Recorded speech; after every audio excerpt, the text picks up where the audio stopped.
Imagine a world where Friday night meant one thing: the smell of popcorn, bright blue and yellow lights, and the rush to grab the last copy of the newest release before your neighbor did.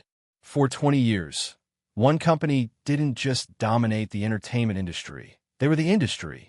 At its peak, this juggernaut had 9,000 stores. They employed 60,000 people. They generated $6 billion a year in revenue. A new store opened every 17 hours. They were invincible. And then, in the blink of an eye, they were gone. Bankrupt. Dead. Today, only one store remains.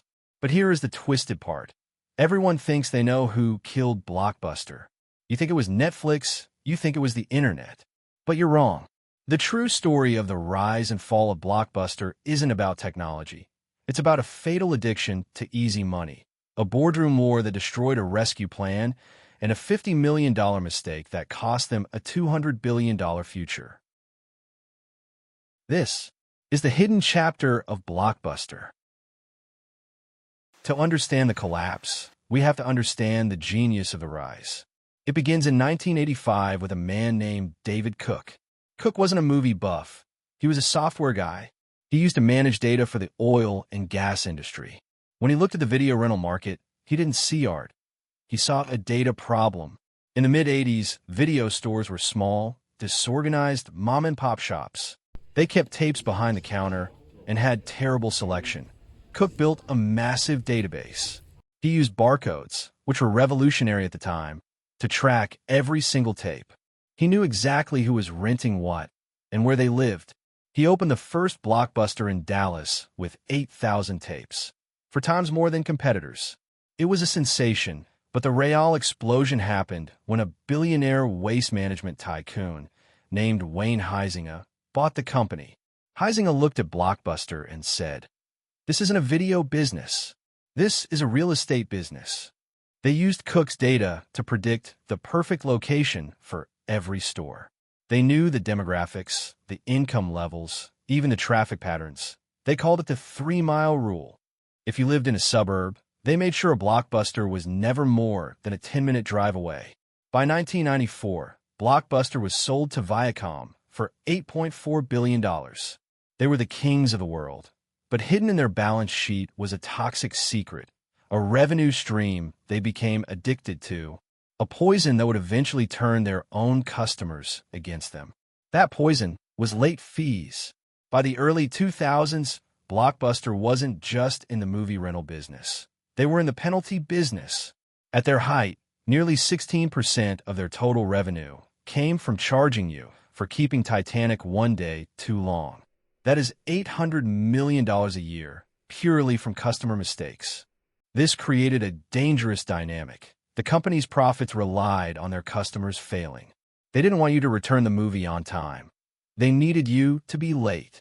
This resentment was brewing in the heart of one specific customer, a software entrepreneur named Reed Hastings.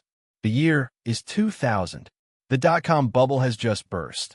A struggling startup called Netflix is bleeding cash. They have a different model, DVD by mail. No due dates, no late fees. But they are too small to survive. So, Reed Hastings flies to Dallas to meet with Blockbuster CEO John Antioco. Hastings makes an offer. He says, "Buy Netflix for $50 million. We will run your online brand. You run the stores. We will build the future together." The Blockbuster executives laughed. They literally laughed them out of the room. At the time, Blockbuster had millions of customers. Netflix had barely 300,000. To Blockbuster, Netflix was a gnat, a niche service for geeks. Blockbuster's CFO later said, "The dot-com hysteria is completely overblown." They saw the internet as a fad. They declined the deal. Today, Netflix is worth over $200 billion. Blockbuster is worth zero. That meeting in Dallas is widely considered the single worst business decision in the history of modern commerce. But here is the twist. Blockbuster didn't die just because they said no. They died because even when they finally woke up, their own internal politics cut their throat. Let's dispel a myth. Blockbuster wasn't stupid. By 2004, they realized Netflix was a threat. CEO John Antioco, the man who initially refused the deal, actually realized his mistake. He saw the numbers. He saw that DVDs were light, cheap to mail, and that streaming was on the horizon. Antioco launched Blockbuster online. And believe it or not, it was working. They were gaining subscribers faster than Netflix. In 2006, they launched a program called Total Access. This was the killer app. With Total Access, you could rent a DVD online, receive it in the mail, and then return it to a physical store to get a free rental immediately. It combined the convenience of the internet with the instant gratification of the store. Netflix couldn't do this. Netflix had no stores. Reed Hastings was terrified. He later admitted that Total Access was destroying them. But there was a catch. Total Access was expensive. To make it work, Blockbuster had to lose money on every swap to gain market share. And more importantly, Antioco decided to kill the late fees. Killing late fees cost the company $400 million in immediate profit.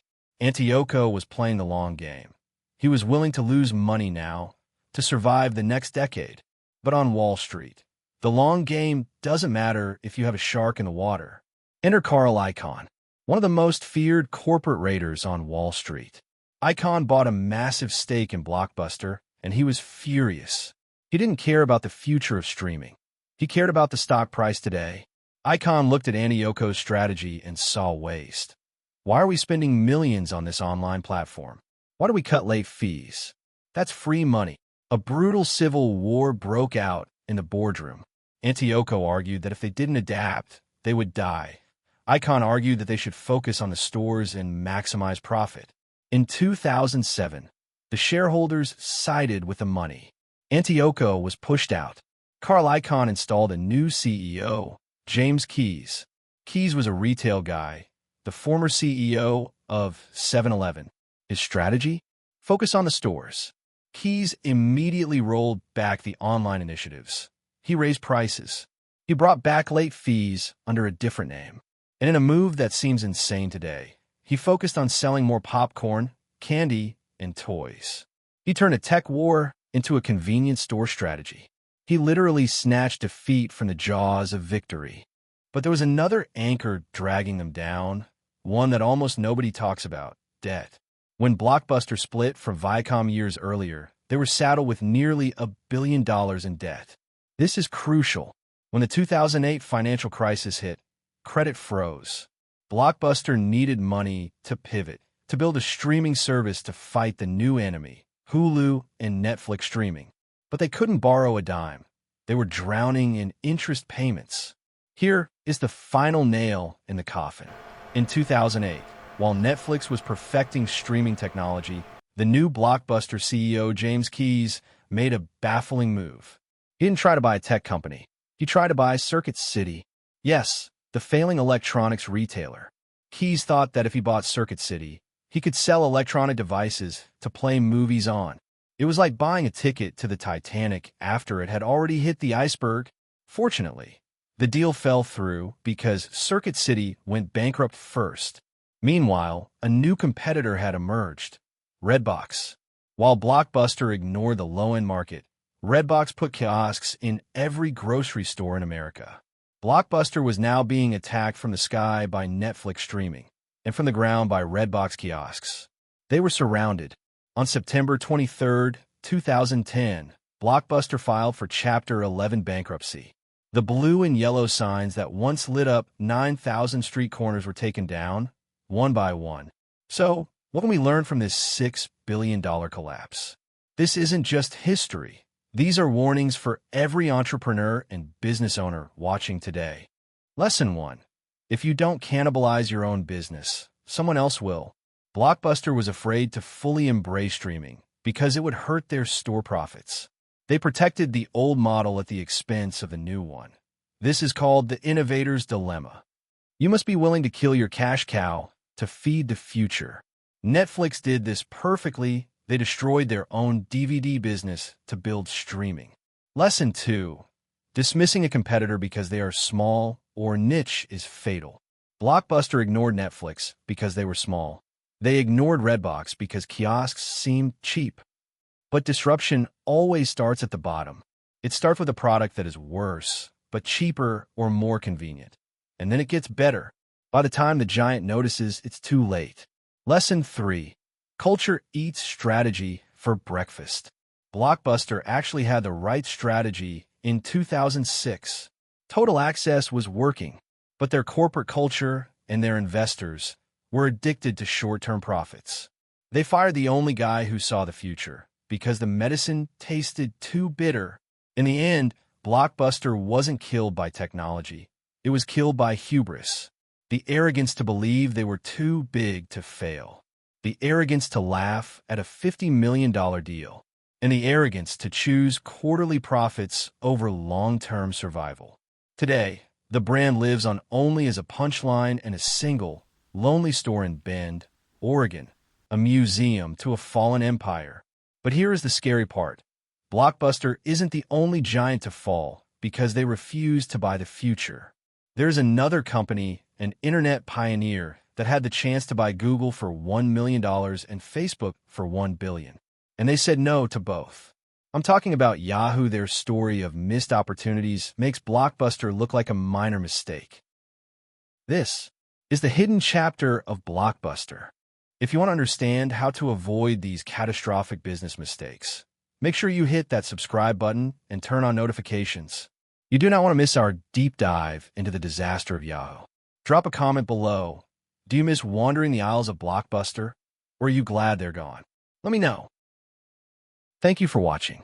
Like, share, and subscribe.